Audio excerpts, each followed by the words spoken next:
probably get to my hangout spot though.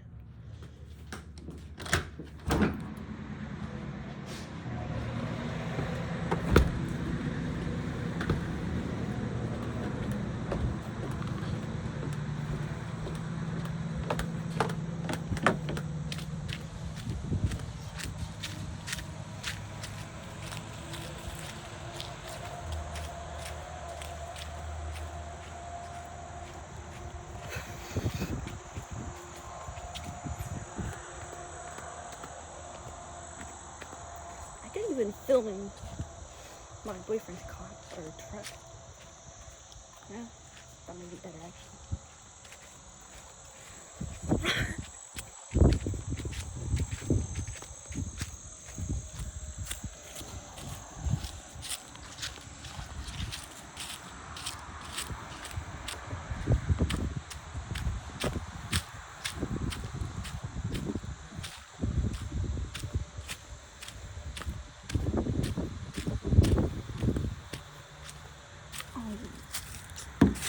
He has to park in the most difficult spot to get into.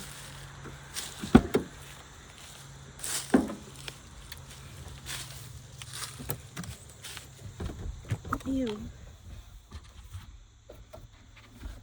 Ah! Overextended my neck. I'll leave that door open. Nice fresh air in here.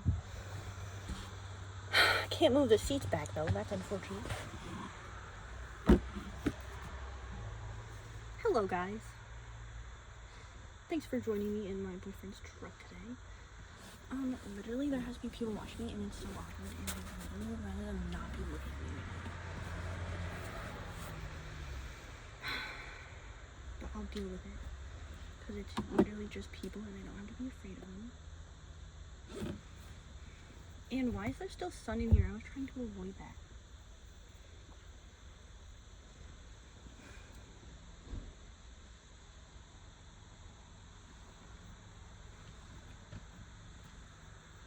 And he left the key in here.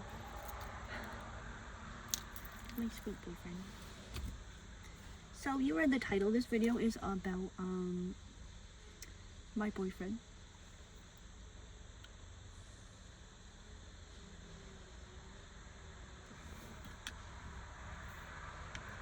And these people in there, right? They're staring at me. It's okay though. I'm wearing his hoodie right now. It says creative director. And he gave it to me yesterday when we were visiting his parents and brother. Because his brother just got home from the hospital. So we had to check in and make sure everyone was alright. Oh my gosh, this lighting makes my teeth shine so much. So yeah, I can never think of good video ideas because I record every day. So I asked my boyfriend what I should film, and he said, film a video about us, and about me, and about how we met. Or, when he said me, I mean my boyfriend, like me. So, I figured I would. And I'm like super happy today for some reason. I think it's because the video I watched this morning literally just filled my heart with like happiness. So yeah. Definitely put me in the right mood for the day. And so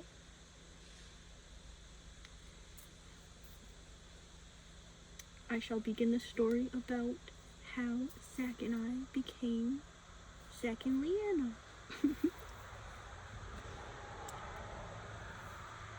So it happened.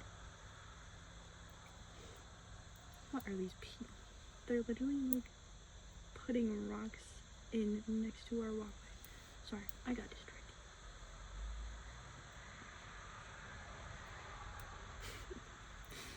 So anyway, let me focus on what I'm doing here. So it happened almost a year ago, it's actually a week from today. That's our 1-year anniversary. And it was a day after my birthday where we met for the first time in person. We originally started talking though like a few months earlier, because how we originally exchanged phone numbers and contact methods was because I was working for DoorDash and he was ordering from DoorDash. So I delivered his meal from McDonald's or Dunkin', and I always like had to update people on DoorDash about like what's going on, so I always just sent them the generic waiting for your order text, because DoorDash likes when you like message your customers. And so he had responded. This was the second time I was delivering to him, and he was like, "Do you want to buy my bike?" And I was like, "What kind of bike is it?" Then he sent me a photo, and I was like, "Oh, that's cool, but I don't know how to ride one of those." And he was like, "I'll teach you." And so yeah, then I guess we just kept texting a little bit, and I gave him my number because I didn't want to share personal details over the DoorDash messages.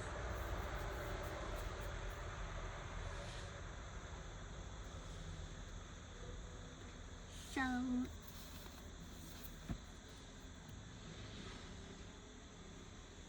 then for a while we didn't ever see each other because I was still involved with another guy. So it took a few months to get out of that relationship. And then once I got out of that relationship, 2 days later is when I went on Instagram and I saw he had messaged me a few months back that I hadn't seen before because I wasn't on Instagram. So then I texted him back, and then we started talking again, and then I told him a story about what was going on in my life, and he like instantly jumped at me texting him again, and he like wanted to hang out, and he was super excited, I guess. At least he seemed like he was. He always came off like he had just the most energy out of anyone I had ever met. Because even when we were just messaging on DoorDash, he was like, he said like "you're" with a lot of R's when I said "on my way." And I thought it was funny. And so yeah.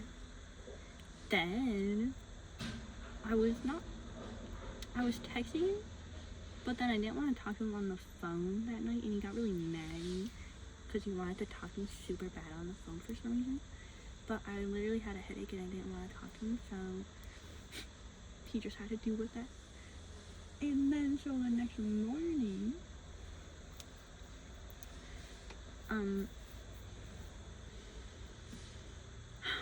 I called him back since I said I would. I said I would talk to him the next day. So then I called him in the morning time after my headache was gone, and then he was super excited talking to me, super energetic, and he wanted to hang out. So I wasn't really in the mood to, because I was still like depressed and like not feeling my best, because I was like actually going through a miscarriage at that time. But I still hung out with him anyway because he made all the plans and I accepted it, and I showed up even though I was really nervous and it took a lot of energy out of me. And then we met at the grocery store right down the road from where we both live, so I was like kind of like in between both of us because we actually lived quite close to each other. And that was the first time I actually lived close to my like boyfriend. And so yeah, I originally thought he was super cute because he was walking with his bike helmet, like, just hanging, like, down, like, in his hand. And, like, he had an energy drink in the other hand. And it was something very different than I was used to seeing. And he had, like, a black sweatshirt on. And, like, I think he had tan pants on, sweatpants. And he had his, Air Force Jordans or whatever. And yeah, I thought he was super cute. And his energy was, like, so sweet and kind and innocent. And even though I normally wouldn't like guys who try to be cool, I found his sort of trying to be cool as goofy, and I think it was what attracted him to me the most. And yeah, I just wanted to make this video about him, to be in honor of him and to thank him for being my bestest boyfriend that I've ever had, because no other boyfriend has ever loved me the way that he loved me, and it means the world to me. And he accepts me for all my flaws and my hard times, and he's just the most lovable guy. I asked him if he wanted to be in this video, and he said he didn't really care, so I'm filming it alone now. He's inside on his phone playing games for money. And well, so basically our first day ever hanging out, he thought of a bunch of different places that we should go, and I drove him everywhere because he didn't have a car, he only had a motorcycle, so I was used to having to do everything already anyway.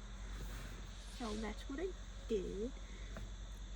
And I drove him we went to McDonald's in the next town over, and we went to like some waterfalls area, and we went to like another waterfalls area.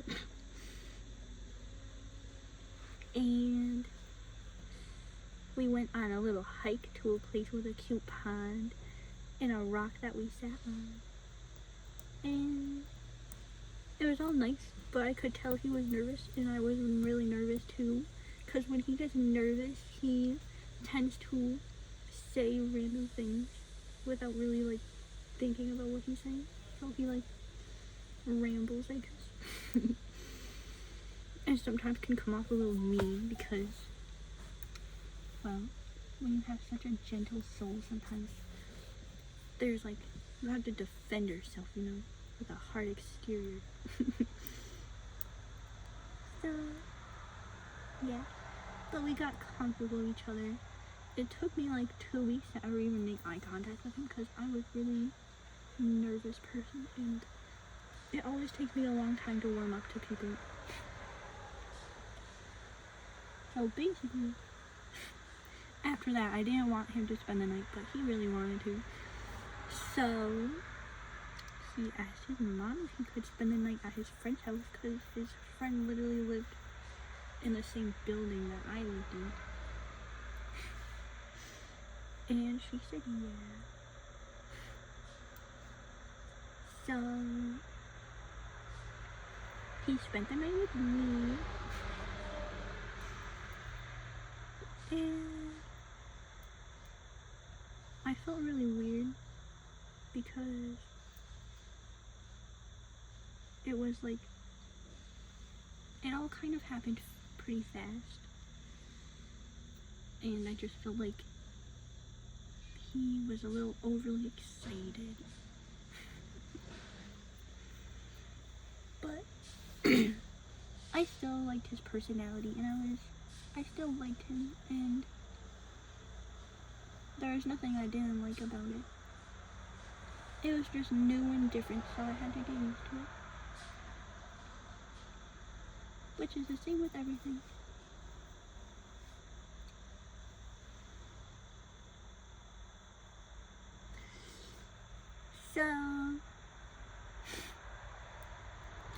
also don't want to talk about like too inappropriate topics in my videos anymore, because I did that in my other videos and it was like cringe, and I don't want other people to feel uncomfortable or cringe, so I didn't really want to talk about that anymore for a little while. But well, that usually happens with guys though. So he slept over the first night, and then he called his other friend on the phone and talked to her. And we didn't sleep very well because we were still strangers. So I was like weird having him sleep in my bed, but it was okay. Then pretty much after that, the next day he asked if he could sleep at my house because I told him I didn't want him lying about it again, about where he was staying. So his mom said, yeah, that's okay, again. So then he stayed at my house again, or my apartment, and then every day after that he was just slowly moving his stuff into my apartment as he got more comfortable with me and closer to me. And I think it's because he was nervous. If he didn't instantly latch on, I might have found someone else or something. But I don't know, because he never admitted to that, so it's still like undetermined. I think it's just because he really liked me and wanted to spend all his time with me. And yeah, he took me on his motorcycle. And it was like so cool. Just kidding. It felt a little cool and exciting at first, but then after a while I was like, oh my gosh, I do not want to do this anymore, guys. Because he literally was so unsafe on that dang sport bike. Even with me on it, he went over 100 miles per hour. Like, are you kidding me? That's just dumb. Like, you're literally risking our lives. So eventually, you know, that stuff was left behind us because of some poor decision making on his part. And now we have this truck that I'm sitting in, which you guys will be amazed when I say I actually bought him this truck.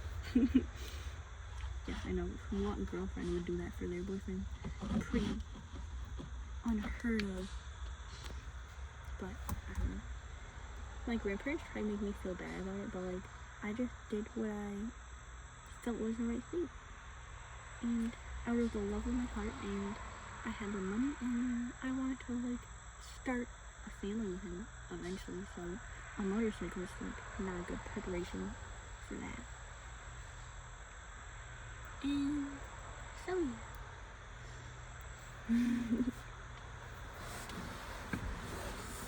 Oh my gosh, why am I sweating so much?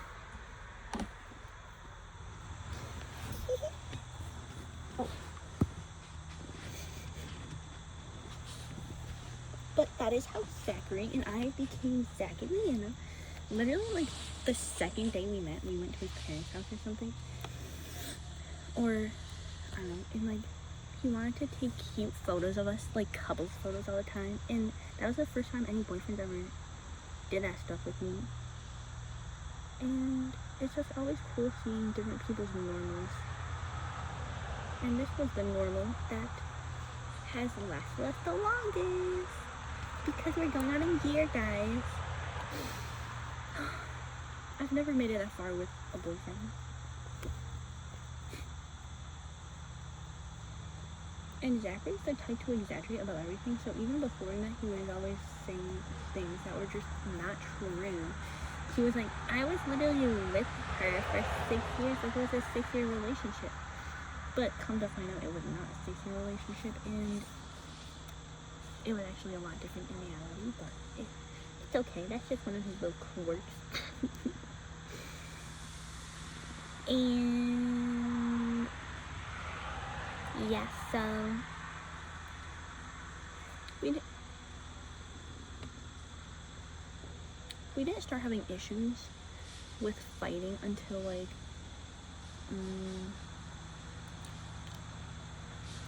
maybe like half a year in or something.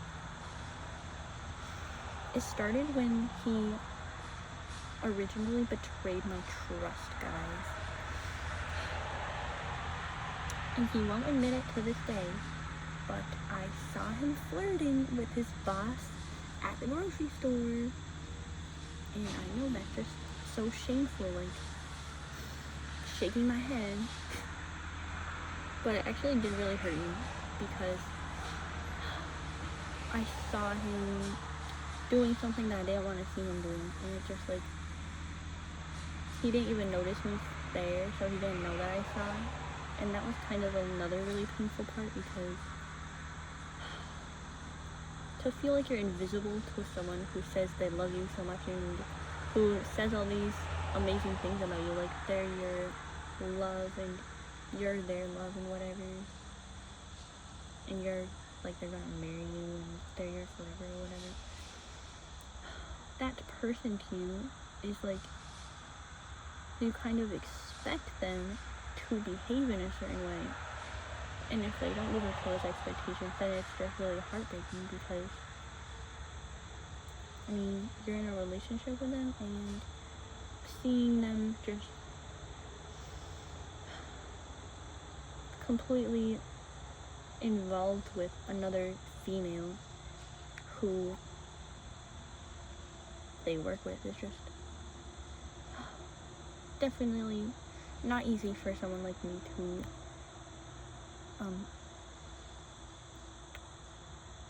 be okay with, because I already had a lot of trust issues, and this was the first love in relationship that I was actually like giving a chance to like actually act like my best self and put my best foot forward and stuff.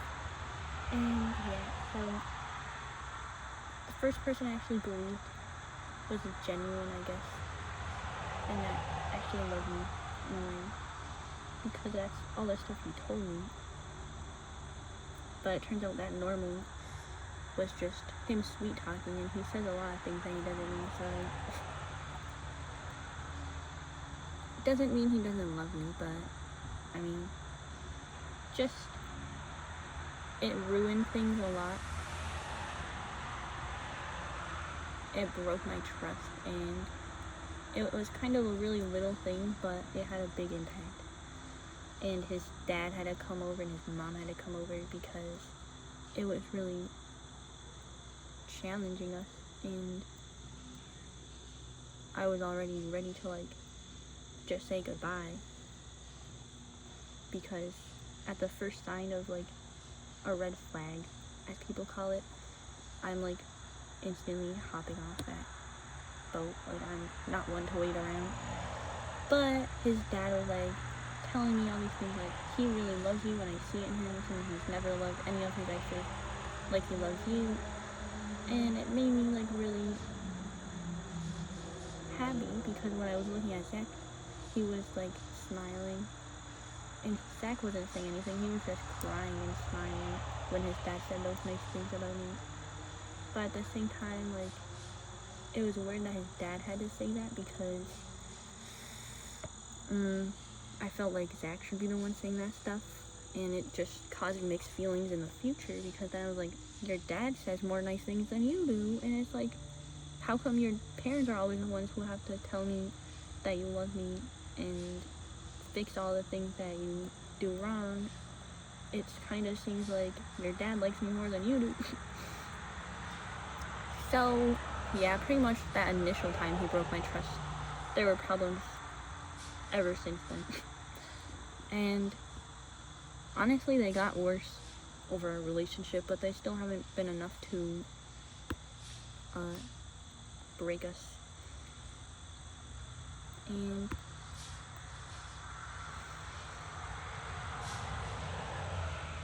well,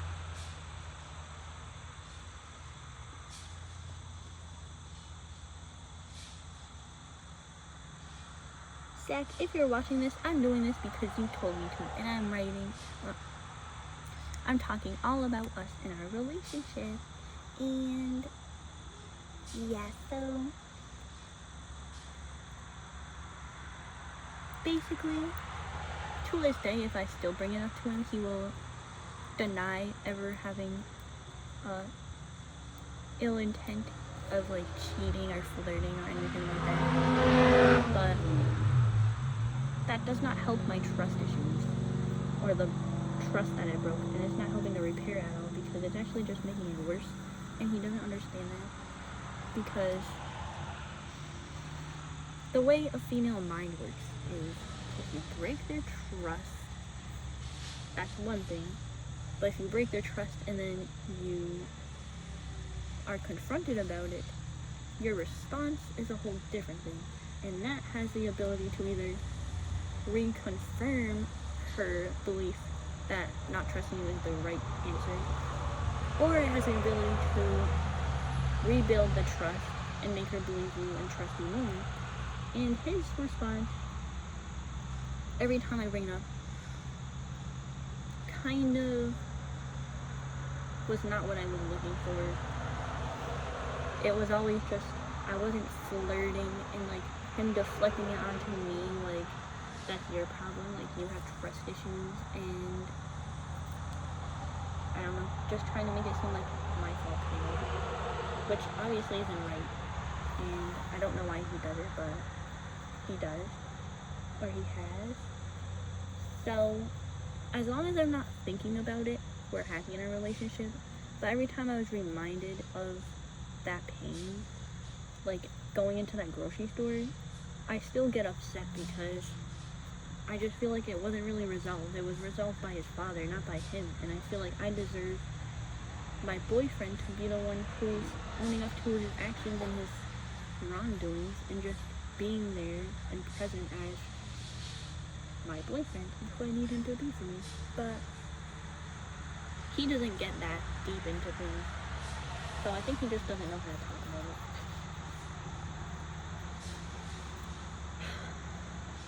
And well, just the other night I kind of beat him up, and it wasn't good because I really hurt him and then I felt bad after, but like it was over a really small thing because we have a set bedtime, which is 10 p.m.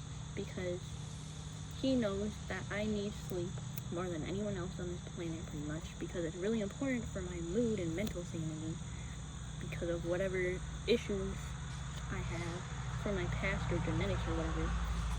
I just get really grumpy and really mean when I don't sleep enough, so that's why a good sleep schedule is important to me because I'm trying to create a healthy life for myself and my boyfriend because health is like the biggest virtue in life, kind of. And well, basically it was like 7 minutes past bedtime, and I had asked him, please turn off your phone because I'm trying to sleep and I want to cuddle with you and just go to sleep. And he was like, okay, just give me a few seconds, I'm almost done. And then half an hour goes by and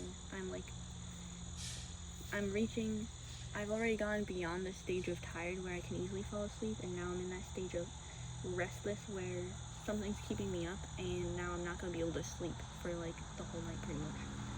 And that's where I always try avoiding because that is just not ideal for being able to work and like actually do what you need to do the next day and not be in a totally grumpy mood the next day.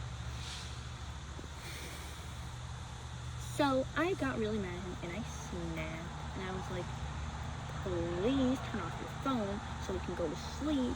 I've been asking you and it's been half an hour, and yeah, because I was angry and I had to make sure that he understood because it seemed like he was just ignoring me.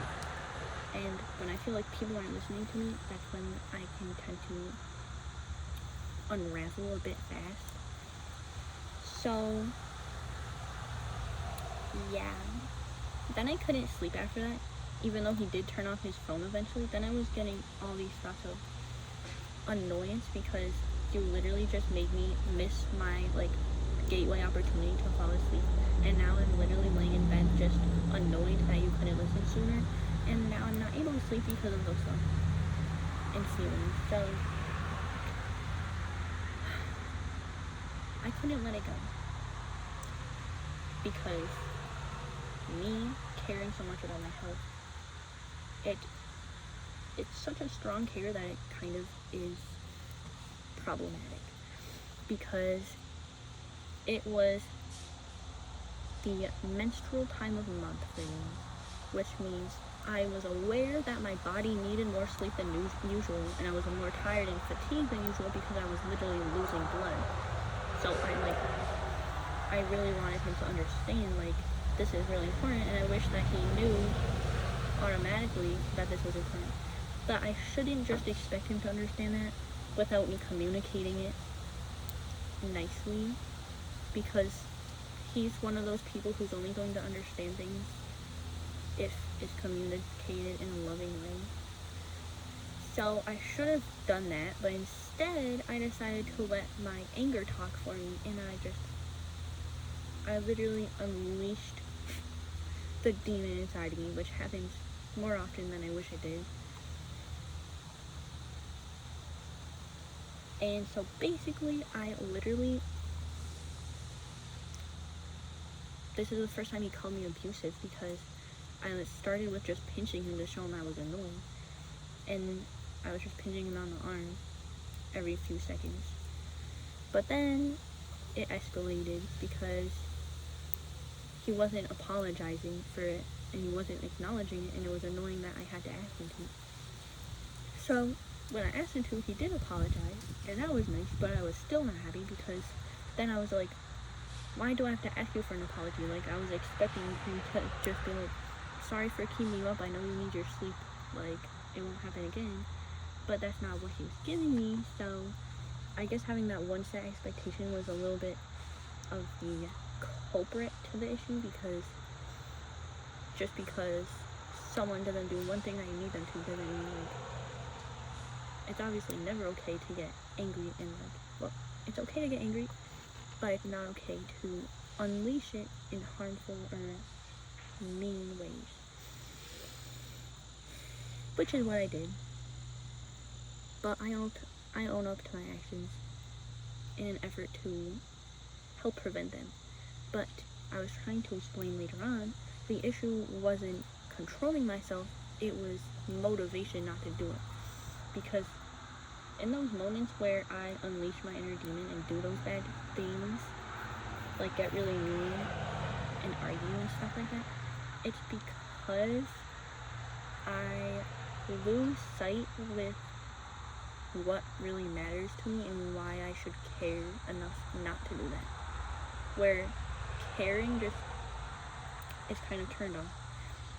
And I feel like that's really not a good thing, because I feel like that's kind of a sociopathic tendency, and I definitely don't want to be acting like a sociopath or whatever.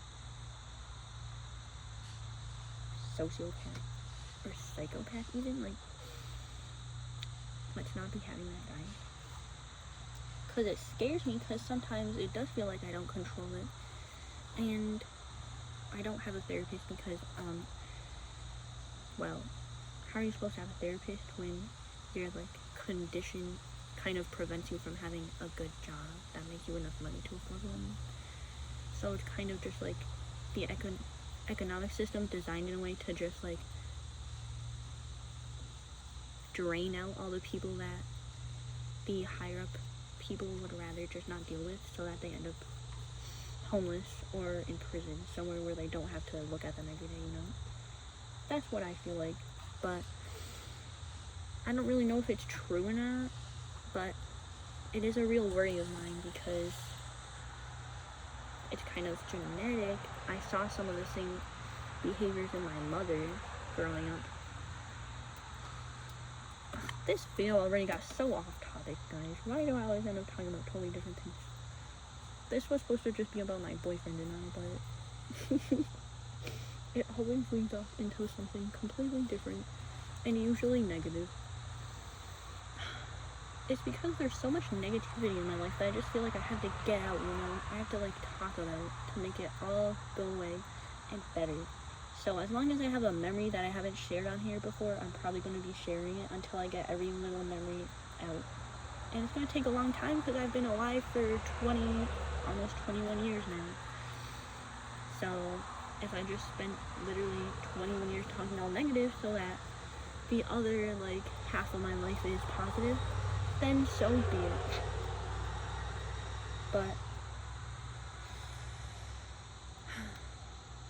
I just feel like I can finally set these things to rest once they are just solidified in one moment instead of just being present with me, carried in the back of my head forever, you know?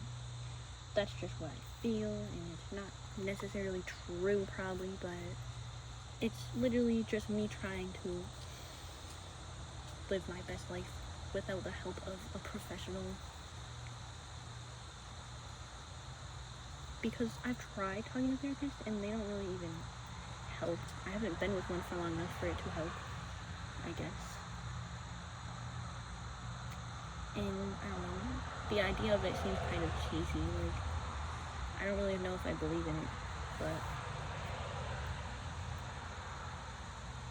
I think it had something more to do with just you taking the actual physical step to better yourself, and you like acknowledging like, this is me trying to better my life. As long as you are like reinforcing that behavior within yourself, I think that's really all that matters. And it could come from many different avenues in life, like working out, you know, taking vitamins, and it all just has to do with the same thing of just right here, right now, I am doing this as an effort to better myself in my future. Same with seeing a therapist. So, yeah. And I guess, so, none of my relationships have been good at it, as I said, and I usually blame myself for that, like, 100%, because I kind of just feel like I live alone in my mind at the end of the day. I mean, because when we sleep at night, we are basically alone in our mind, dreaming. So, all the experiences at the subconscious level are very personal and intimate to yourself only, and they can only be shared through the expression of art, I feel like. So, when someone just tells you about their dream, it's not really that interesting, because the only thing interesting about a dream in itself is the feeling of actually being present in your dream, or in a dream. So if someone else tells you about their dream, them just talking about it and expressing it isn't really that interesting, because number one, it's not real and it's just a dream. Number two, it's like you're not able to be there with them in that dream, so it's like, I don't know, just doesn't have the same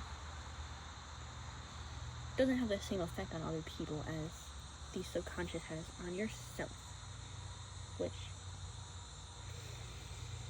makes me think of the metaphor of the conscious being the tip of a mountain, where the subconscious is the entire iceberg underneath. So it's not a mountain, it's actually an iceberg. I learned this from some book I read, not really quite sure where it was, but it could have been Sophie's World again. And so basically, yeah, it was Sophie's World, by Joe Steingarter, or however you say that. So, conscious is what is able to be seen just at eye level. So, your conscious awareness is like what's above water level, so the tip of the iceberg. And then the subconscious is actually everything underneath that makes up your conscious, that supports it in the middle of this ocean, where you're actually not able to see it and like connect with it at eye level and just in your day-to-day life. And those consist of like your dreams, your past before you can remember, like all that stuff that has little things to do with what builds you into who you are as a person. And I think it's like also can be applied to like the global view of things, not just as the individual, but like just us all being here on this iceberg, you know? I don't really know where I'm going with that sentence, to be honest, but it's just like it's cool to think about how really we're all just connected through this infinite entity that we have named time. And you know how like the symbol for wise is sometimes an owl or sometimes like a old grandfather's clock or something? I think that's pretty interesting because wise people understand how time works, kind of, or at least they understand like the symbolic value of time and like everything to do with it. And it's just really cool because, I don't know, it's a whole different perspective of looking at things. And when you see things from a different point of view than just like how a lot of people see things in certain points of their lives, where I was before, like with my issues in selfish thinking, where I was really like concerned with the fact that what I was doing in my head was destroying my own life, like where like addiction and binging and stuff like that is like not good for you. The only real way out of that really negative like deprived mentality was time. Like, people say that, but like I don't think people really understand just how powerful time is, and it doesn't really take anything other than that. Like, it's, if I were to believe in any sort of religion or spirituality, I think it would be just time, because time is like the healer of everything, really. Like, time and whatever energy force gets us here, the timing of everything, like on this planet, just the time, the date, every breath you take, everything big and small, it all comes together to here and now. And there's something just so divine about that understanding. And I'll be honest, my thoughts have never been the same since before I first used marijuana and first felt the effects from it. Like, really, once you are touched by that, once you get high, there really is no going back. And I was really firmly adamant about, when I have kids, I'm going to tell them, don't use marijuana until you're like 25 or older, because I was like, I don't really want this interfering with their developing brain, because I felt it really just had negative impacts on me, and there was really nothing really good about it other than just making me see things that I didn't want to see. Like, drugs lead to conflict and aggression and like death. Like, the only thing that makes people okay or feel okay after making the mistake of killing someone or doing something really bad is drugs. If the drug is what you're using to cope with that, there's something wrong, and the drug does not make it okay. Like, if the drug is what led to it in the first place, maybe you should remove that so that that doesn't happen again. Maybe you should just sober experience those thoughts and feelings of negativity, because they're there for a reason, and you're meant to feel those things for a reason. If you did something really bad, or if something just really bad happened, it's useful for our brains to be able to process that from the sober perspective, so that it doesn't lead to addiction, where that could just end up in your life being thrown away. Like, you learn from your mistakes, ultimately. And what doesn't affect you in 5 years, you should not be that concerned about. But if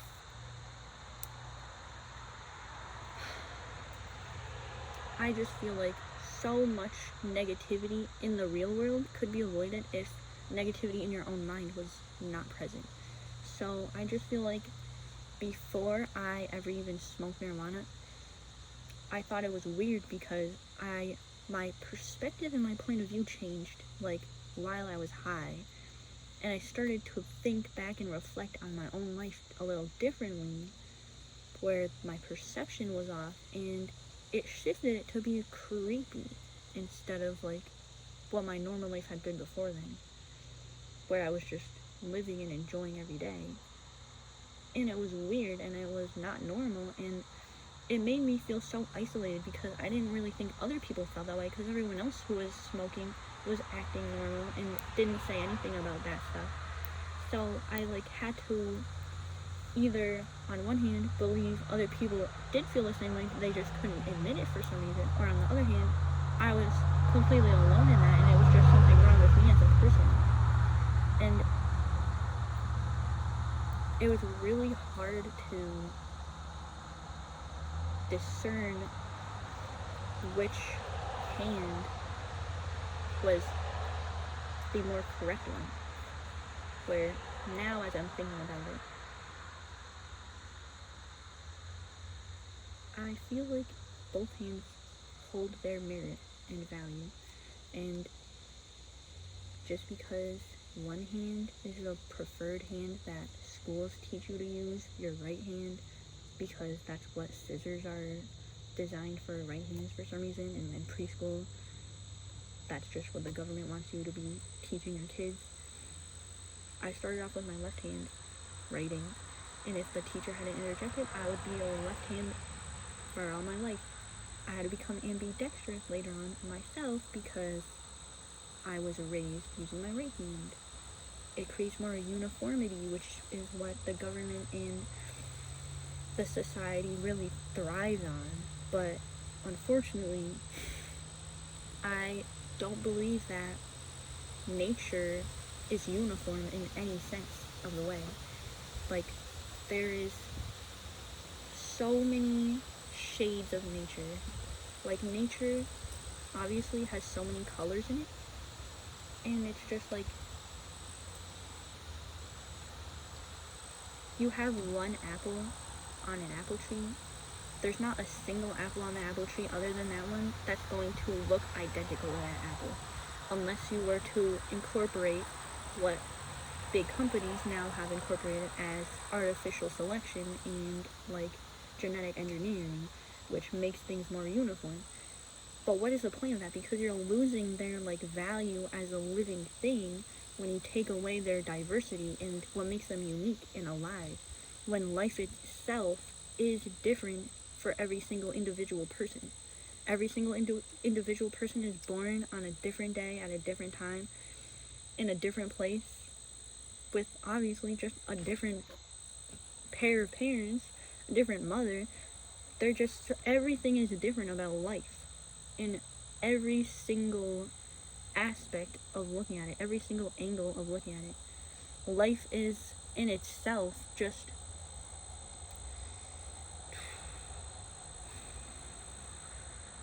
it's to every end and every beginning. It's like everything in between as well as everything on either side, if that makes sense. And it's like, I know that's, like, not a very English way of speaking, where people are probably like, what the frick are you talking about? It's very artistic and symbolic speaking, where sometimes I feel it would be better expressed in the form of art, like drawing, but speaking is also a form of art, and writing is too. So, you know, I held to blame the views on my past life to be due to the marijuana that I had smoked, because I felt very strongly in my heart, if I had never touched that substance and never had it affect my brain and thoughts, I really believed that I would never have had to look back on my life in such a dark, creepy, negative lens and light. And I really felt that it stripped me of my innocence and my childhood and my youth. And I was still just a kid, and kids should not have to feel like that. Drugs are not for kids. drugs are what really just take our life away from us. Life has an I in it as a vowel, which the letter I is just a line, kind of like the number 1, which subconsciously may affect the word choices and the like creation of words in our language, the like similarities between numbers and appearances and everything. So when I say life, I'm not just talking about this one life as like the selfish individual. I'm talking about the whole life of the globe and the orb, because a 0, it's a circle. Like, circles they don't have any angles, they don't have a start and a finish. It's what our world is. Our world is a circle. It's an orb, a 3-dimensional circle, a sphere.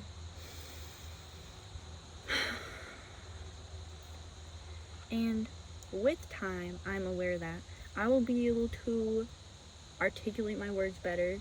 I will be able to get my words out in a way that makes more sense to the general population, so that more people listening to me can relate and be like, I understand you. I understand what you're saying. I relate to you. And with that, there will be more people following me, listening to me, like, wanting to talk to me, even though I've been one to never want to talk to anyone, because I'm literally, like, the least social person in this world. I'm 100% sure of. But as I get older, I can feel the internet and the presence of this, just the powerful energy, not even energy, but just the abilities that the internet gives us are so universal. It's like I'm unable to just pass on that opportunity. Like, I was waiting for a while, just like, I don't know what I'm gonna film, I don't know, like, what videos to make. Eventually, I was just like, whatever, I don't know what to make, but I'm just gonna make something, because it's better than just, like, sitting here not doing anything.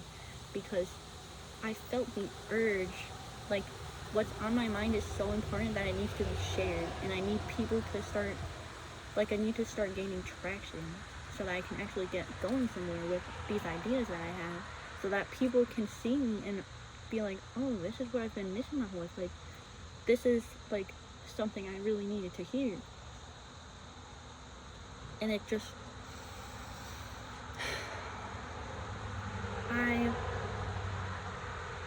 even after I was like, nope, I'm not doing marijuana anymore, my dad helped me by just saying one simple sentence to help me realize, yeah, that's not for me, I don't want to get sucked into that.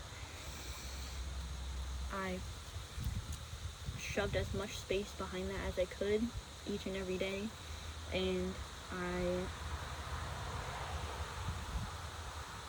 just picked up a book that I found just next door to my house in this free little library, and I was alone.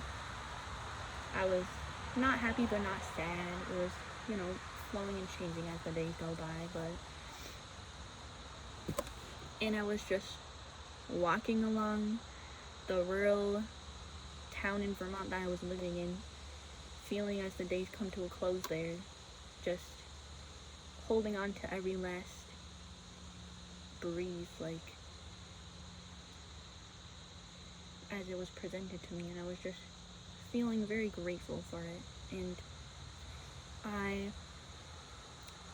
I would read this book, and I would walk on that road in my flip-flops at the same time, and looking back on it now, as time keeps pulling the present moment further from that moment and those moments, it makes me feel sad, because we really live our lives not ever acknowledging that each moment will be in the past one day, and when we're older, from what we can only imagine as a young person, it will be reality that we will actually be just looking back on our lives. And I know that I want to create a life that is worthy of looking back on, with the ability to smile at it.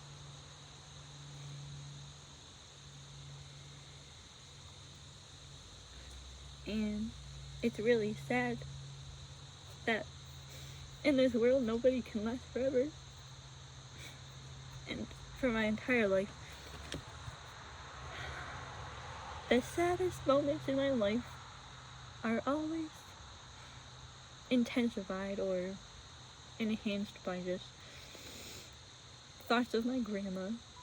So anytime I'm like looking for a nice cry, you know, anytime I just feel the urge to cry but I don't really have the thoughts to form those feelings strong enough to cause tears, I will think of my grandma, and it'll help get those tears out, because me being so forced inside of myself my whole life,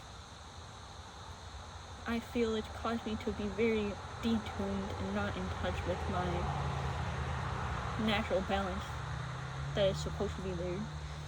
And I see that in my menstrual cycle as well, because my hormones are not really doing what they're supposed to be doing, and there's a natural cause to that, and I know it's because of just everything I've been through and the timing of everything. Just, I'm the most natural person, and I will only use natural things. I don't even use birth control because it's a lifestyle that I don't agree with, and I will not let my body be controlled, and I will not let the birth of a life and the existence of a life and the timing of when that life is created be monitored and controlled by something artificially created in a lab, because that's not life. That is literally the opposite of life. That is like death. Because when you think about a living thing, they grow and they change every single day, even in ways that you're not able to see. Once that living thing is dead, and once that life is over, the only changes that can be seen is decomposition into the natural world around us, into the dirt and the soil, and we're not ever exposed to that as a modern society, but that is what happens, unless in modern society they are, well, either cremated or buried, where they basically just pump the body full of whatever chemical makes them look fresh for a really long time, like a basically death preservative. So the absence of life is obviously death, and the uniformity and the smoothness of the apple and the just trying to recreate what is presently there in the mind as like life itself, the like energy of like a sphere of energy, basically the sun. I do not believe that anything about the artificial creations that are so perfect and mathematical, I do not believe those are living things. Those things are like as stone and concrete as 2 + 2 = 4. And those are as stone and cold as a corpse. And I think it's great that we're able to understand math, and as humans we're able to have, I guess, developed and evolved into a more intellectual, intelligent species in the like 4 subjects of school. But at the same time, there's something in those schools that are just absent from our lives. And at the same time, in our lives, there's something absent from our schools.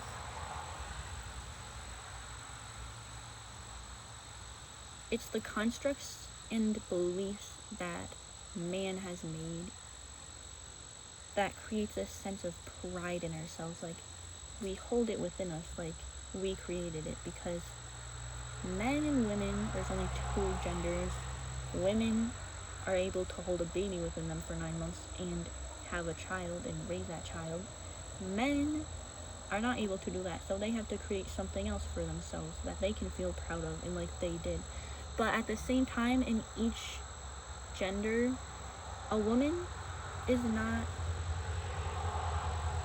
she's not really creating that child, and a man is not really creating that light bulb. We're simply discovering what has always been here since the beginning of time.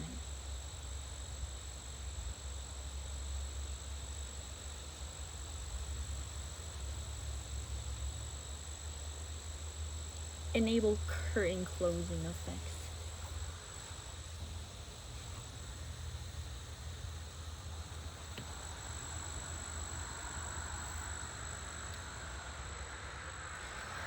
I really want to say bye, guys, but I also don't at the same time.